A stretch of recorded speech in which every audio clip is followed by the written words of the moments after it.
Lord. എല്ലാവർക്കും ഈ വീഡിയോയിലേക്ക് സ്വാഗതം.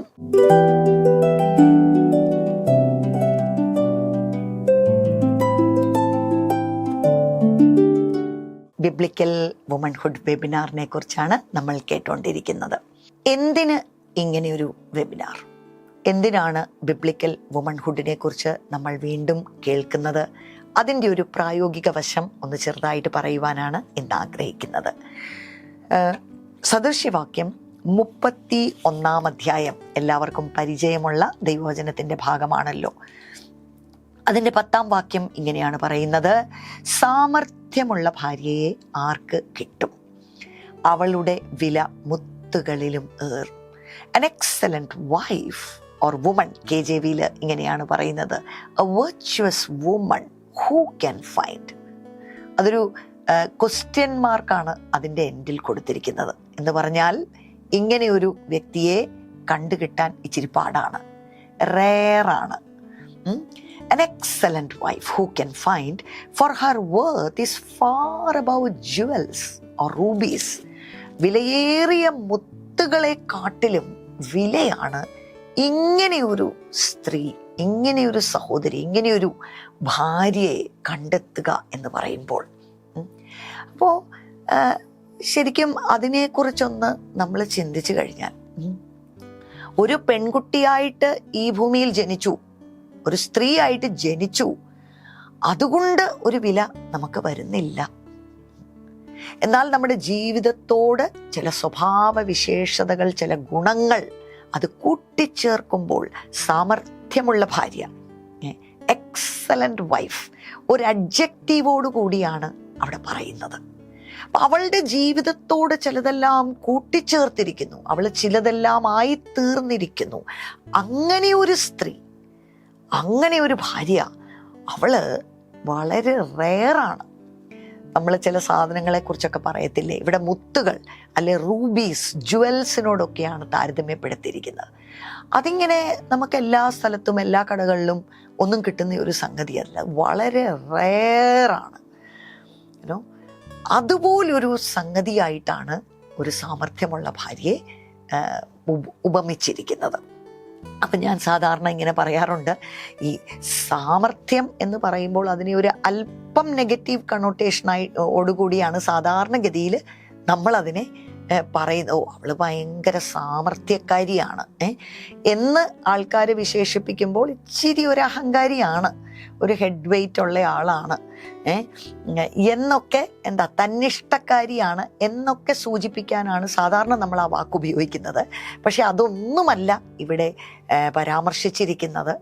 അവളുടെ ഭവനത്തിനും അവളുടെ സമൂഹത്തിനും ചുറ്റുപാടിനും എല്ലാവർക്കും ഏറിയ അനുഗ്രഹത്തിന് കാരണമായി തീരുന്ന ഒരു തരുണിയാണ്, ഒരു സ്ത്രീയാണ്, ഒരു സമാധാനത്തിൻ്റെ ഭവനത്തെ കെട്ടിപ്പൊക്കുന്ന ഒരു സ്ത്രീയാണ് അവൾ.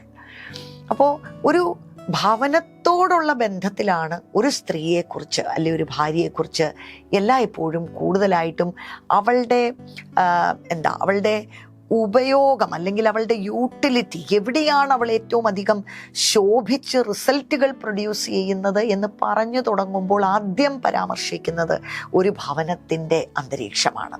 നമുക്കറിയാവുന്നതുപോലെ ദൈവത്തിൻ്റെ ഒരു സങ്കല്പമാണ് ഒരു കുടുംബം, ഒരു ഭവനം. ഇത് മനുഷ്യൻ കണ്ടുപിടിച്ചിരിക്കുന്ന ഒരു കൺസെപ്റ്റ് അല്ല. മനുഷ്യൻ ചെയ്തിരിക്കുന്നത് ഇതിനെ തകർത്തു എന്നുള്ളതാണ്. കഴിയാവുന്ന എല്ലാ വിധത്തിലും ഒരു ഭവനം, ഒരു കുടുംബം, ഒരു ഫാമിലി, ആ മനോഹരമായ ചിന്തയെ എങ്ങനെയെല്ലാം കൂട്ടിക്കളയാമോ, തകർത്ത് കളയാമോ, അതാണ് നമ്മൾ ചെയ്തിരിക്കുന്നത്. എന്നാൽ ദൈവത്തിൻ്റെ ഹൃദയത്തിലെ മനോഹരമായ ഒരു ചിന്തയാണ് ഒരു കുടുംബം, ഒരു ഭവനം. നമ്മൾ ഉൽപ്പത്തി പുസ്തകം വായിച്ചു തുടങ്ങുമ്പോൾ നമുക്ക് മനസ്സിലാകുന്നത് സഭ എന്ന് പറയുന്ന ഒരു സ്ഥാപനം വരുന്നതിന് മുൻപ് ദൈവം സ്ഥാപിച്ച ആദ്യത്തെ ഒരു ഇൻസ്റ്റിറ്റ്യൂഷനാണ് ഫാമിലി അല്ലെങ്കിൽ കുടുംബം. അത് ദൈവത്തിൻ്റെ സങ്കല്പമായിരുന്നു, ഒരു പുരുഷനും ഒരു സ്ത്രീയും. ഞാനിങ്ങനെ പറയാറുണ്ട്, ഈ പെങ്കൊച്ചിനെ ഉണ്ടാക്കണമെന്ന് തോന്നിയത് തന്നെ എപ്പോഴാണ് അല്ലേ? പുരുഷനെ ദൈവം ആദ്യമേ സൃഷ്ടിച്ചു, എല്ലാ വിധത്തിലും എക്വിപ്പ് ചെയ്തു. അതിനുശേഷം ഇദ്ദേഹം ഏകനായി ഇരിക്കുന്നത് നല്ലതല്ല എന്ന് ദൈവത്തിന് തോന്നി. ദൈവം സൃഷ്ടിച്ച സകല കാര്യത്തെയും നോക്കി ഇത് നല്ലതാണ്, നല്ലതാണ്, നല്ലതാണ്, നല്ലതാണ് എന്ന് പറഞ്ഞ ദൈവം ഇതാ ആദ്യമായി ഈ പുരുഷനെ നോക്കി പറയുന്നു, ഇദ്ദേഹം ഏകനായിരിക്കുന്നത് നല്ലതല്ല. എന്നാൽ ദൈവം തൻ്റെ കൂട്ടത്തിലുണ്ട്. ഏദൻ തോട്ടത്തിൽ ദൈവം അദ്ദേഹത്തിൻ്റെ കൂടെയുണ്ട്. ദൈവത്തിൻ്റെ സാന്നിധ്യത്തിലാണ് ഇദ്ദേഹം ജീവിക്കുന്നത്. ദൈവത്തിൻ്റെ വചനം അവിടെയുണ്ട്. ആവശ്യത്തിന് ചെയ്യാൻ ജോലിയും ഏദൻ തോട്ടത്തിൽ ദൈവം ഏൽപ്പിച്ചിട്ടുണ്ട്. എന്നാൽ ഇതെല്ലാം ഉണ്ട് എങ്കിലും ഇവനേകനായി ഇരിക്കുന്നത് നല്ലതല്ല എന്ന് പറഞ്ഞാണ് ദൈവം ഒരു സ്ത്രീയെ അവിടെ സൃഷ്ടിച്ചിരിക്കുന്നത്. അപ്പം കുടുംബം അതിനെ കെട്ടിപ്പൊക്കാൻ ഒരു തക്ക തുണ ഈ പുരുഷനുണ്ടായിരിക്കണം. എന്നാൽ മാത്രമേ അത് സംഭവിക്കൂ. ദൈവം അവരെ അനുഗ്രഹിച്ചു. നിങ്ങൾ സന്താനപുഷ്ടി ഉള്ളവരായി നിങ്ങൾ വർദ്ധിച്ചു വരിക, ദൈവമുണ്ടാക്കിയ സകലത്തിൻ്റെ മീതെയും വാഴുവാനുള്ള വലിയൊരു ദൗത്യമാണ് ദൈവം അവർക്ക് കൊടുത്തത്. നമ്മൾ ഇവിടെ തന്നെ സദൃശ്യവാക്യം 31 അതിൻ്റെ ഡീറ്റെയിലുകളിലേക്ക് ഞാൻ പോകുന്നില്ല. അത് നമ്മുടെ വെബിനാറിൻ്റെ ഒരു സെഷനിൽ വളരെ ഡീറ്റെയിൽഡായിട്ട് നമ്മൾ അതിനെക്കുറിച്ച് പഠിക്കുന്നുണ്ട്. എന്നാൽ 14-ാം അധ്യായം പ്രോവേർബ്സ് ചാപ്റ്റർ 14 സദൃശ്യവാക്യം 14 അതിൻ്റെ 1-ാം വാക്യം ഇങ്ങനെയാണ് പറയുന്നത്: സ്ത്രീകളിൽ ജ്ഞാനമുള്ളവൾ തൻ്റെ വീട് പണിയുന്നു, ഭോഷത്വമുള്ളവളോ അത് സ്വന്തം കൈകളാൽ പൊളിച്ചു കളയുന്നു. The wise woman builds her house, but the foolish tears it down with her own hands. ഒന്ന് ചിന്തിച്ചു കഴിഞ്ഞാൽ ഒരു പുരുഷനെ കുറിച്ച് ഇത്ര ഡയറക്റ്റഡ് ആയിട്ട് സ്പെസിഫിക് ആയിട്ട് ഇങ്ങനെ ഒരു കാര്യം പറഞ്ഞിട്ടില്ല. നമുക്കറിയാം, പുരുഷനാണ് ഒരു വീടിൻ്റെ നാഥൻ. അദ്ദേഹത്തിനാണ് അവിടെ പ്രധാന സ്ഥാനം ഉള്ളത്. എങ്കിലും ജ്ഞാനമുള്ള ഒരു പുരുഷൻ തൻ്റെ വീട് പണിതെടുക്കുന്നു എന്ന് പറയുന്നതിന് പകരം വചനം നമ്മളെ പഠിപ്പിക്കുന്നത് ജ്ഞാനമുള്ള സ്ത്രീ, അവളാണൊരു വീടിൻ്റെ വിളക്ക്.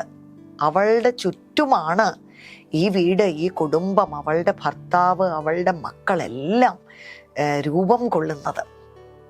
അപ്പോൾ ഒന്ന് ഓർത്ത് നോക്കിക്കേ, അവൾക്ക് വേണ്ടുന്ന പ്രധാനപ്പെട്ട ഒരു ഗുണം ഇവിടെ വിശേഷിപ്പിച്ചിരിക്കുന്നത് അവൾ ജ്ഞാനിയായ സ്ത്രീ ആയിരിക്കണം. അവൾ സൗമ്യതയുള്ളവളും സ്നേഹമുള്ളവളും. നമ്മുടെയൊക്കെ ആൾക്കാരല്ലേ, നമ്മളൊരു പെൺകുട്ടിയെക്കുറിച്ച് സങ്കല്പിക്കുമ്പോൾ നമ്മൾ ഇഷ്ടപ്പെടുന്ന ചില കാര്യങ്ങളുണ്ട്. അതെല്ലാം പ്രധാനപ്പെട്ട വെർച്യൂസ് ആയിരിക്കുമ്പോൾ തന്നെ അവൾ ജ്ഞാനമുള്ള ഒരു സ്ത്രീ ആയിരിക്കണം. അവളുടെ ഭവനത്തെ അവളുടെ കൈകൾ വെച്ച് അവൾ പണിയാണ്. എന്നാൽ ജ്ഞാനമില്ലാത്ത ഒരു സ്ത്രീയോ വേറെ ആരെങ്കിലും വന്ന് അവളുടെ ഭവനം തകർത്തു എന്നല്ല പറയുന്നത്, അവളുടെ കൈ കൊണ്ട് തന്നെ അവളുടെ ഭവനത്തെ അവൾ തകർക്കുന്നു. അത്രയേറെ പ്രധാനപ്പെട്ട ഒരു സ്ഥാനം ഒരു സ്ത്രീക്ക്, ഒരു സഹോദരിക്ക്, ഒരു കുടുംബത്തോടുള്ള ബന്ധത്തിൽ ഉണ്ട്. This is A deep conviction I carry. അടുത്തൊരു വെബിനാർ നടത്തിയേക്കാം എന്ന് വിചാരിച്ച് നമ്മൾ പഠിപ്പിക്കുന്ന ഒരു കാര്യമല്ല. എൻ്റെ ആഴമായ ആഗ്രഹമാണ്, പ്രാർത്ഥനയാണ്. നമ്മുടെ ഈ തലമുറ വരും തലമുറകളിലേക്ക് ഒരു വലിയ സ്റ്റാൻഡേർഡ് ഈ ഒരു വിഷയത്തോടുള്ള ബന്ധത്തിൽ നമ്മൾ ഉയർത്തണം. നിലവാരങ്ങൾ ഉയർന്നു വരട്ടെ. നമ്മുടെ മക്കളെ നമ്മൾ പ്രത്യേകിച്ച് ഇവിടെ കേരളത്തിൽ, നമ്മുടെ സൗത്ത് ഇന്ത്യയിൽ നമ്മൾ അവർക്ക് നല്ല വിദ്യാഭ്യാസം കൊടുക്കുന്നു. പുരുഷന്മാരിൽ ആൺകുട്ടികൾക്ക് കൊടുക്കുന്നത് പോലെയുള്ള എല്ലാ അവസരങ്ങളും നമ്മളവർക്ക് കൊടുക്കുന്നു. ഒക്കെ നല്ലത് തന്നെ അല്ലേ. അവരൊക്കെ ജീവിതത്തിൽ ഒത്തിരി മുന്നേറുന്ന കാലത്തിലാണ് നമ്മൾ ജീവിക്കുന്നത്. പക്ഷേ അത് പോരാ. ദൈവവചനം പഠിപ്പിക്കുന്ന ഒരു സ്ത്രീയത്വത്തിലേക്ക് അവരുടെ ജീവിതത്തിൻ്റെ എല്ലാ മേഖലകളും കടന്നു വരണം. അത് അത്യന്താപേക്ഷിതമായ ഒരു വിഷയമാണ്, മാൻഡേറ്ററിയാണ്. കാരണം കുടുംബങ്ങൾ പണിയപ്പെടണം.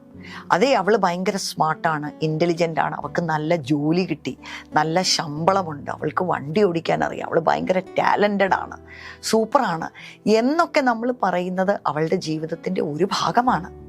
പക്ഷേ നല്ല കുടുംബങ്ങളെ പണിതെടുക്കാൻ, അടുത്ത തലമുറകൾക്ക് അടിസ്ഥാനമിടാൻ വിളിക്കപ്പെട്ടിരിക്കുന്ന ഒരുവളും കൂടിയാണ് ഒരു പെൺകുട്ടി. ആ ഗുണവിശേഷതകളോടുകൂടിയായിരിക്കണം അവളുടെ ജീവിതം പണിയപ്പെടുവാൻ ഇടയാകുന്നത്. നമുക്കറിയാം, ഈ കുടുംബങ്ങൾ ചേരുന്നതാണ് സഭകൾ അല്ലേ. Healthy families will make healthy churches. Healthy families make healthy society. നമ്മുടെ സമൂഹത്തിൻ്റെ അടിത്തറയാണ്, അടിസ്ഥാനമാണ് കുടുംബങ്ങൾ എന്ന് പറയുന്നത്.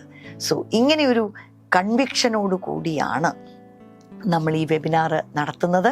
മുൻപുള്ള വീഡിയോയിൽ പറഞ്ഞതുപോലെ November 15th to December 13th എന്നുള്ള ഈ ഒരു ടൈം പീരീഡിൽ 5 ശനിയാഴ്ചകൾ വൈകുന്നേരം 6 മണി മുതൽ 8 മണി വരെയുള്ള സമയത്ത് ലൈവായിട്ട് വെബിനാർ നമ്മൾ നടത്തുകയാണ്. ഇതിൻ്റെ രജിസ്ട്രേഷൻ ഡീറ്റെയിൽസ് എല്ലാം താഴെ കൊടുത്തിട്ടുണ്ട്. നിങ്ങൾ ഈ നമ്പറിൽ കോൺടാക്റ്റ് ചെയ്യണം.